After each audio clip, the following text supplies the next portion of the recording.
Adrian Engine Carbon Clean. Got one of my favourite cars here, Audi A5. This one's a 3 litre TDI. It's late 57 plate, 121,000 on the clock. Had an issue with this driving. It's got a left electro-hydraulic engine mount solenoid valve open circuit. Quite a few old historic codes on this that we've cleared down.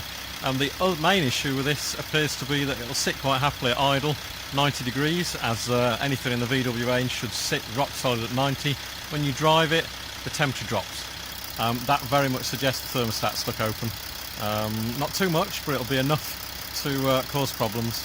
So potentially need to get a new thermostat on this. Yeah, idling quite happily at 90, but when it's driven, drop down to about 80, 75 to 80ish maybe. On a lot of vehicles, BMW 20Ds, 30Ds for example, that could be enough to kick it out of regen. So definitely worth not ignoring thermostat issues. Almost finished on this one, about another 10 minutes, then get it back out on the road.